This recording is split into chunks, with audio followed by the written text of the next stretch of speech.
Hello and welcome to day 20 of my Just Ship It challenge. And many things that I have to tell you today. Maybe I start with I'm a little bit sad actually because I found the stream yesterday extremely fun. We were doing my blog post together about how much does a PR cost. And I really enjoyed the stream. And I'm recording all of my streams here, and somehow I was also quite happy with myself that I have like a strike for 19 days straight, right? So I have been streaming every day, and I have saved all the videos because I want to look back maybe in a year, maybe in two or whatever, right? On that and be able to see, my thought process and how everything evolved and how everything actually started. And Twitch didn't save it. Well, how little did I know that happens, right? So I asked a little bit in my Party Corgi community, and apparently sometimes Twitch doesn't record your video even though it says it records your video. So there is unfortunately no video for day 19. So, well, if you're looking back, we will just acknowledge that that's okay.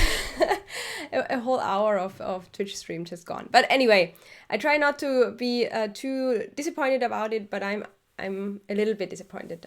I'm quite disappointed.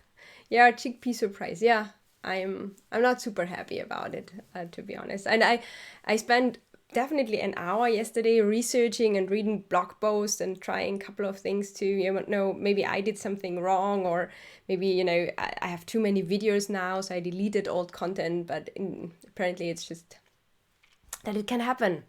So now I'm actually recording the first time on my computer. I have no idea even where it's gonna start the recording. We will see afterwards. And I also don't know exactly what I should do with all these large files, or what the quality is. So maybe I should have prepared a little bit better for that, but I didn't. So we will see afterwards.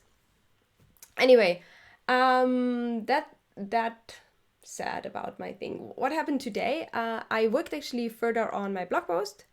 I always try to write short blog posts, and I always manage to write quite long blog posts. I don't know.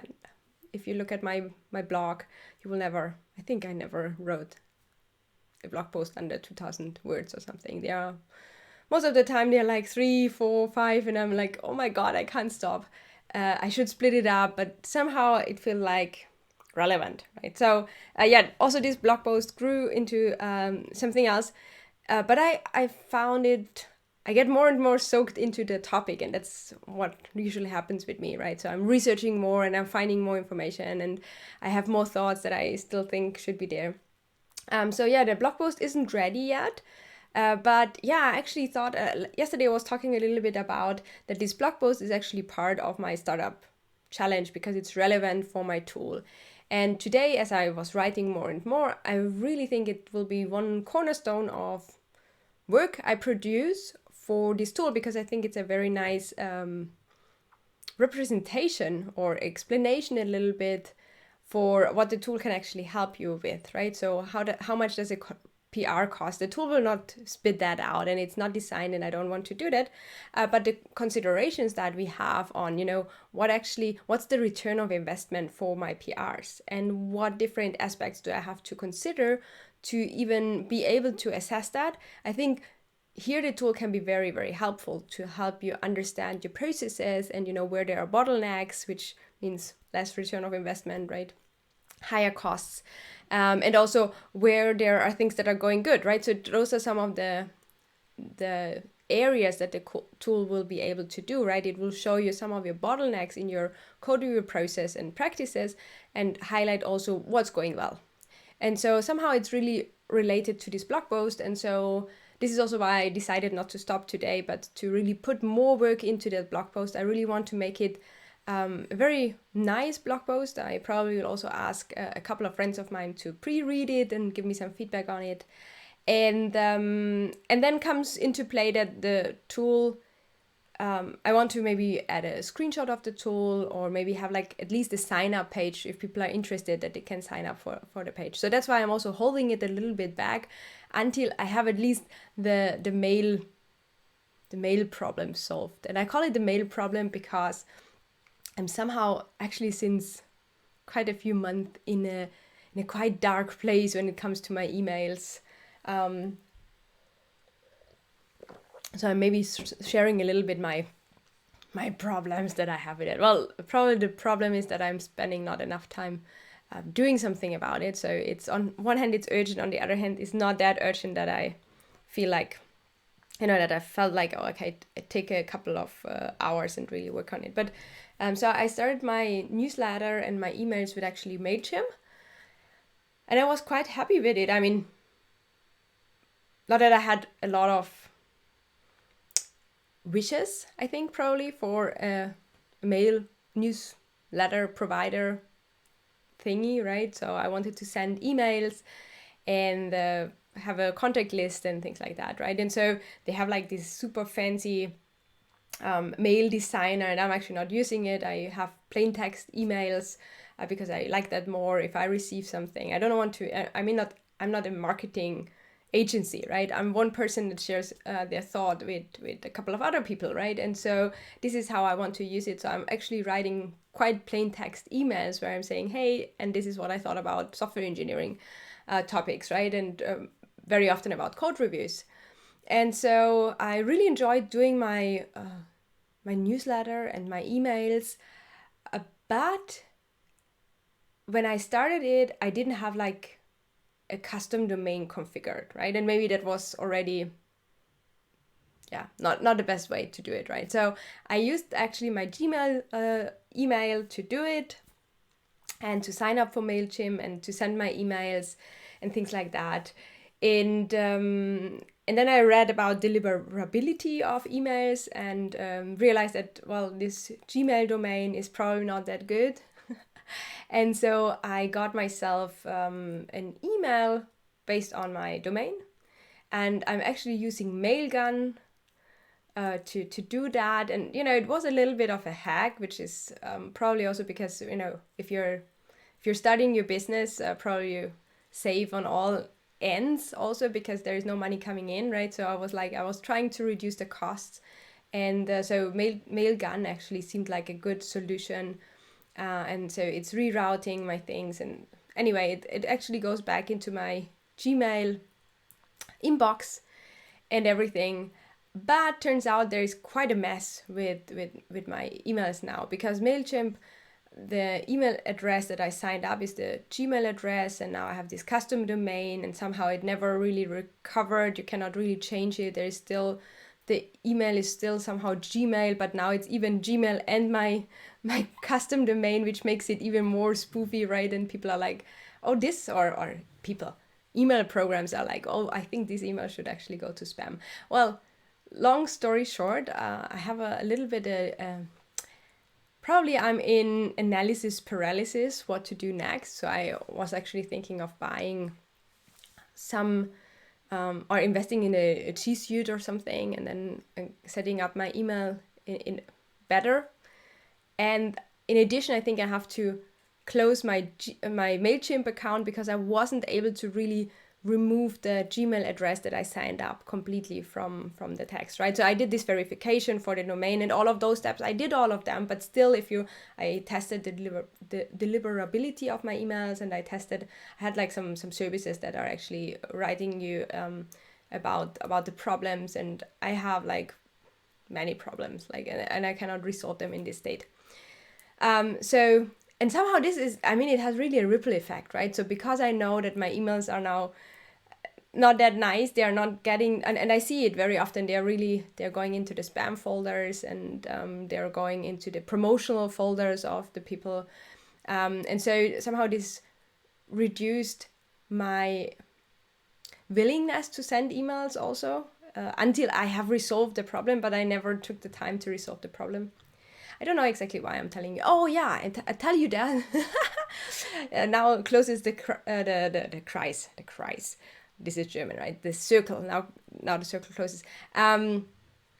I tell you that because in addition to all of those problems, I actually hit the MailChimp rate amount thing, right? That you can have actually have like 2,000 subscribers, and I have more than that, and I'm always deleting people, but I still have more than that, and then they're not letting you send anything. And I'm not ready to invest in their next plan. First of all, it's quite expensive, and second, I'm not sure I want to stay with MailChimp, right? There's also ConvertKit, for example, but for me, because I'm not really earning from my newsletter or something, and the business is really just starting, it still feels quite expensive to pay $50 a month for something that I don't see the biggest value. I mean, maybe I'm underestimating my newsletter. That could be.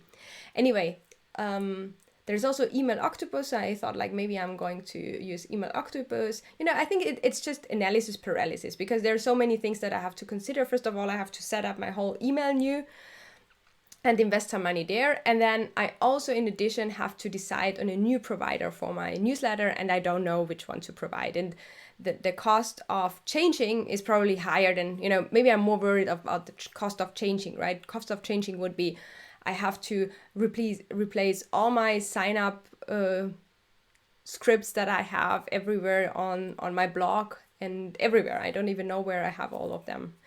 And replace them with either ConvertKit or Email Octopus or whatnot there is, right? And so if you do it, you want to do it once and then stay there. And so somehow, I'm in this undecided state. And so probably that's also why I haven't really done the landing page and the email sign up for the code review tool yet, because I'm thinking, maybe it's the easiest way to just use MailChimp for that and do migrate my newsletter to something new, maybe Email Octopus. I thought this would maybe be it's also an indie hacker business, right? So it feels good to support other indie hackers on their journey. Anyway, long story short, my blog post. So I want to finish the blog post, and then I have to work on this huge problem of my emails and get it sorted out.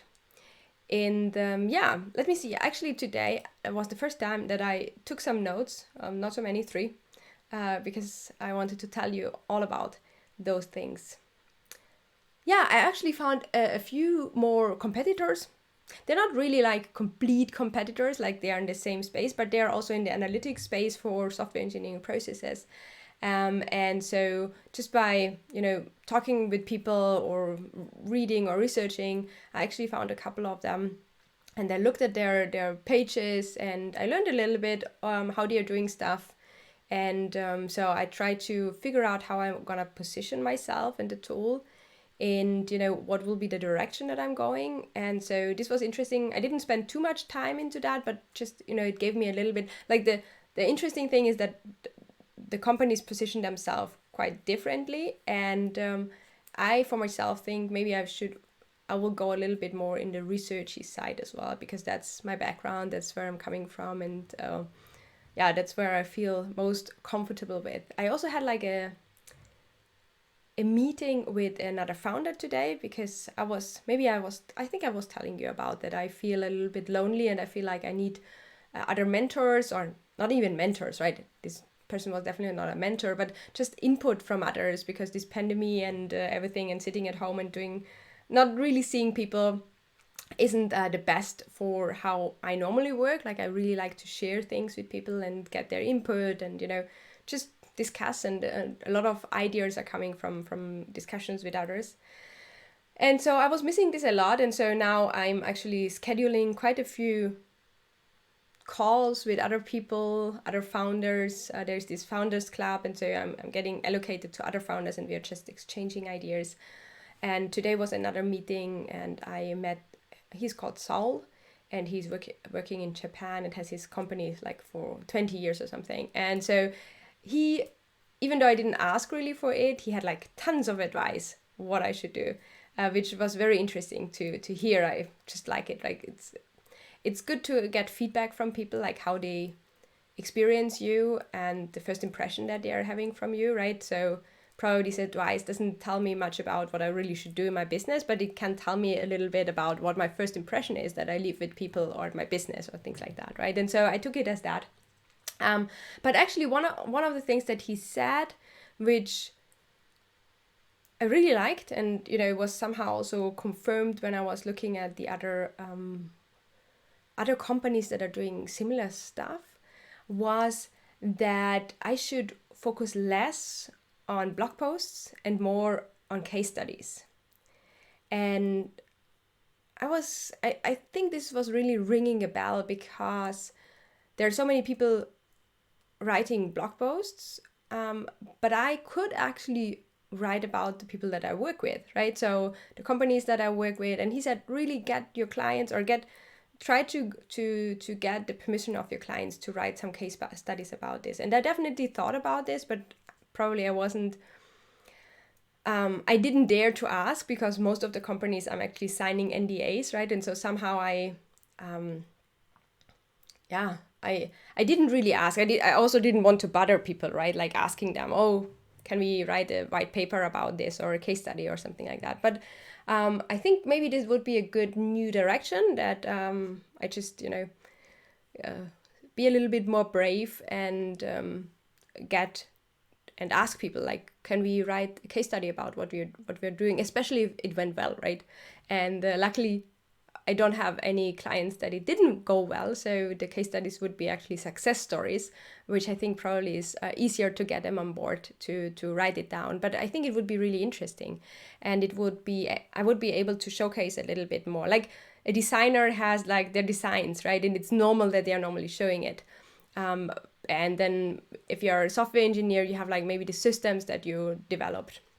But somehow, as I don't know exactly, if you say maybe an analyst, right, or a consultant, how should I showcase the people that I worked with? And probably I should make a bigger effort in getting people to, I didn't even ask. Maybe they would say, yeah, sure, do it. So I think this is the next step. I'm going to ask some of the clients that I'm working with or that I worked with, I will reach out to them and ask them if I can write a case study about, the work that we did together and how it changed their code review processes and things like that. And so I think this was really good solid advice, and a good, maybe a blind spot also that I had a little bit recently. And then coming back to the case studies, I actually thought, well, I'm now doing all this analysis on different software systems with my tool, and I should probably write some white papers. I mean, I always had like in my mind that I should write some research papers again, and maybe, also apply, or send them into conferences and journals and things like that, right? Like I did at the university, or while being a real researcher at the academia. But there's a lot of opportunity cost that comes with that, right? So are people really reading my research papers? And I can tell you that the numbers for research papers, they are low. Like how many people are reading research papers compared to how many people are writing blog posts. That's why I actually focused on blog posts, because I was really sad when I wrote all these research papers and I did all this work, and it was a lot of work that I was very proud of. And then the people that actually consumed the work and the outcomes and the knowledge, this number was really low. And so this is also why I changed from writing papers and articles to something that's more digestible, right? That people can actually do something. It's again coming to, how useful is a paper? Doesn't matter how rigorous it is, if it's just there and it's not gonna be read. And so one thing that I'm thinking, oh, you're here because code reviewing in the trenches. So you read the actual paper, or did you read a blog post about it? But it's cool to know. So I was thinking writing more white papers maybe, right? So having white papers that are not blog posts. So they are like research papers, but maybe not as strict. So maybe the methodology section is not that elaborate, right? It's more about really how people can work with it, which maybe this should be part of the research papers as well. now in retrospective that I'm reading research papers, I'm thinking, well, it's really interesting for the researchers to learn about like the methodologies behind, and obviously people also, it increases your confidence that the work that people are that they did was good, right? Was of high quality. That there was rigor behind their methods that they applied. But on the other hand, if you know, it's, for example, it happened at this institute and so many people reviewed it, maybe it's okay, right? Maybe this could be actually an appendix of the whole paper that if you're interested in it, you look at it, and most people are interested in the result section, right? We read the paper in a working group at my job. Yeah, very cool. I actually think it's a very digestible paper, Code Review in the Trenches. There are less digestible papers as well. But yeah, it's good to know that people are actually reading some of the stuff. Yeah. So yeah, this is my thinking. So I'm thinking of maybe less blog posts in the near future, and more scientific papers again. So maybe white papers or case studies, which, I mean, case studies can be very rigorous as well, right? So maybe rigorous case studies that's interesting, and that's also a little bit diversifying myself from people that are writing blog posts about things that they haven't researched, because a lot of people are writing about stuff that they haven't researched or that they didn't really experience. And so maybe with white papers and case studies I can highlight and showcase a little bit more that I actually did the work, right? Or I have the experience or the skill sets or something like that. Well, so this was what was coming out of my workday today. There is maybe a little bit an update on the tool. Mostly I wrote about this on this blog post, and and did this founder thing, and so many things actually. But yeah, I worked a little bit on the paper. There was one feature request that I got from my early adopter, and I almost finished to implement it. And what's also cool is that with the early adopter, I'm gonna attend now, because he's showing the tool and the results to the other engineers and engineering leaders, right? But somehow it would be really good if I would be there.